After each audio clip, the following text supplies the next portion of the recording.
Information technology जब हुई थी हमारे देश में क्रांति के स्वरूप से, एक क्रांति के रूप से, हमारे स्वर्गीय राजीव गांधी जी। आज तो हम डिजिटल इंडिया की बात करते हैं। शुरुआत हमारे स्वर्गीय राजीव जी ने किए थे, शायद हम सबको ये याद में रखना चाहिए। सी डॉट से लेकर आज आर्टिफिशियल इंटेलिजेंस, जितने भी एवोल्यूशन होते हैं, इसका पीछे क्या इतिहास है, इसको हमें ध्यान में रखना चाहिए। हिस्ट्री को हम भूलना नहीं चाहिए। History is the remembrance of the past, it transmits from generation to generation. अगर हिस्ट्री को हम कैंसिल चेक नहीं बता सकते, history could not be treated as a cancel cheque, rather it should be treated as a promissory note in future. And now whatever cash in hand, we should spend it wisely. That should be the agenda of the any government. Sir, Anti-Defection Law 1985 और एक क्रांतिकारी, Child Labor Act 1986, the Scheduled Caste and Tribes Prevention of Atrocities Act 1989 to prevent atrocities against members of Scheduled Caste and Scheduled Tribe. Sir, panchayat raj institution act, ये और एक क्रांतिकारी act है। ये enacted in 1992। This act aim to decentralise power and ensures local self government, enhancing grassroot democracy. Sir, आज देश में 3 सरकार है, केंद्र की सरकार, सूबे की सरकार, ग्राम की सरकार, लोकल सरकार। ये क्रांति, it was a social revolution, and that social revolution awkward without shedding even a drop of blood. That is the significant achievement of our former government of under Rajiv Gandhi ji. Sir, Member of Parliament Local Area Development Scheme 1993. Sir, Right to Information Act 2005. It is a landmark. Sir, Right to Information Act 2005 is a landmark legislation that revolutionized transparency and accountability in governance. It empowers citizens to request information from public authorities, thus promoting openness and reducing institutional corruption. Sir, I am being tempted to refer the name of my leader, Madam Sonia Gandhi ji. Sir, Madam Sonia Gandhi ji, who took the initiative to pass. मर गया तो कितने इसके बारे में एक statement दो। हमने इतनी कोशिश की साहब, जरा कोशिश तो मैंने की थी। नहीं, आपने की थी तो मेरी तरफ से थी सब।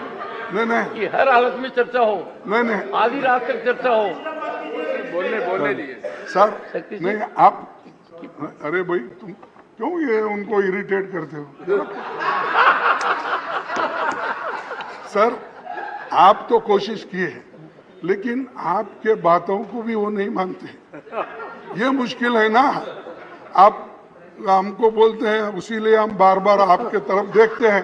तो जब हम आपके तरफ देते हैं तो फिर आप उनके तरफ देखते हैं। तो इसलिए खड़गे जी, मैं मजबूर नहीं हूँ, मजबूत हूँ।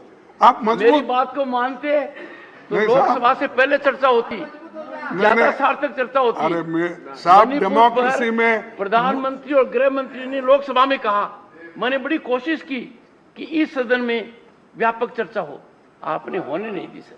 नहीं, आपने नहीं होने दी।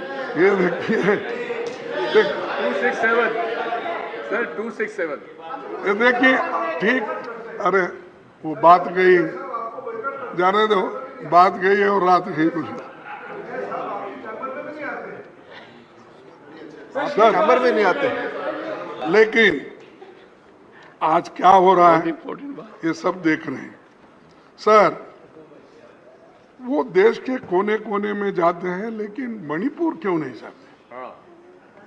सर, पहले आपको शिकायत थी कि वो आपकी कॉन्स्टिट्यूंसी में क्यों गए? नहीं बोल, आपने यहाँ पर कहा था। मैंने बोला, माननीय खड़गे जी, आपने इस सदन में कहा था कि वो मेरे कॉन्स्टिट्यूंसी में क्यों जाते हैं? नहीं साहब, वो आने दो मेरे कॉन्स्टिट्यूंसी में। कुछ काम करके दिखा के, कुछ तो करते नहीं। लेकिन खैर, डेमोक्रेसी में हार जीत तो अलग है, लेकिन आते हैं तो इवेंट बना के चले जाते। मैं चाहता था वो गुलबर्गे में एक डिवीजन बने, मैं चाहता था वहाँ एक फैक्ट्री मैंने बनाया था उसको शुरू करे, मैं चाहता था वहाँ पर सेंट्रल यूनिवर्सिटी है वो कुछ इम्प्रूव करे।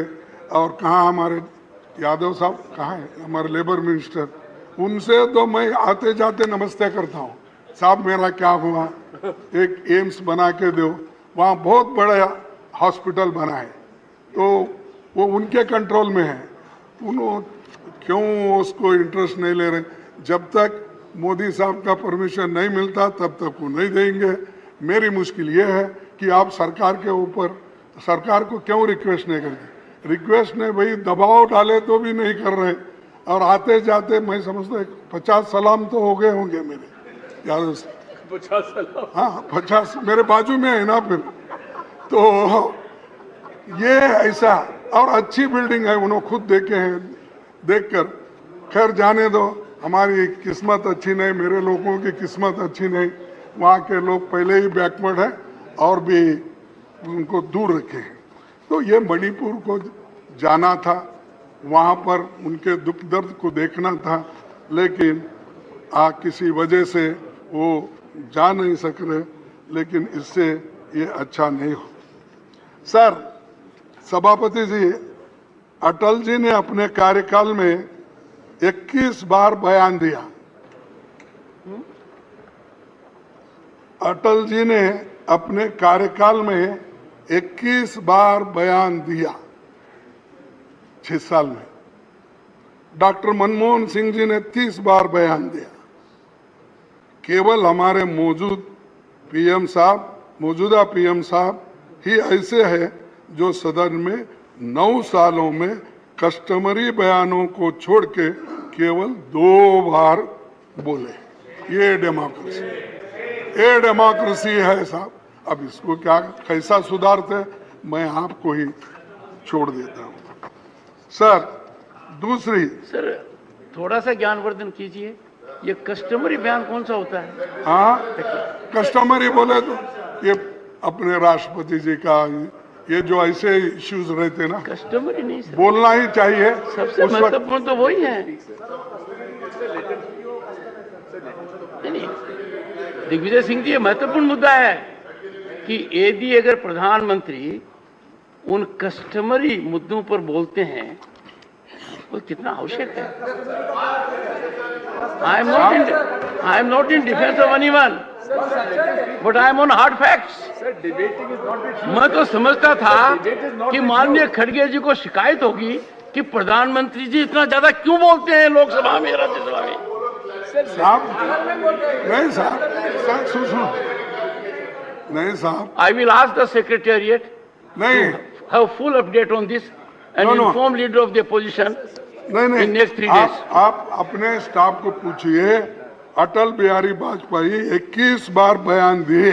बयान देना अलग है, कस्टमरी जो उत्तर देना हर चीज पे, जो राष्ट्रपति के इस पे भाषण देना, वो अलग है। तो ये 21 बार बयान जो वाजपेयी साहब ने दी, अलग अलग ओकेजन पे दिए सो है, वैसा ही मनमोहन सिंह जी ने 30 बार दी, ये अलग अलग ओकेजन में दी। ये बात मैं बोल रहा हूँ, वो भाषण देते नहीं, बोलते नहीं, बाहर बहुत बोलते हैं, इतना बोलते हैं वो हजम ही नहीं होता हमको, इतना बार बोलते हैं। साहब वो आपने बोला कि मैंने तो चांस दिए तो भी आप लोग नहीं बोलते, चर्चा नहीं करते। सर हमने पहले 267 में 7 बार इसके इस सदन में 267 में 7 बार चर्चा हुई, क्वेश्चन आवर सस्पेंड करके 10 बार चर्चा हुई। कितने साल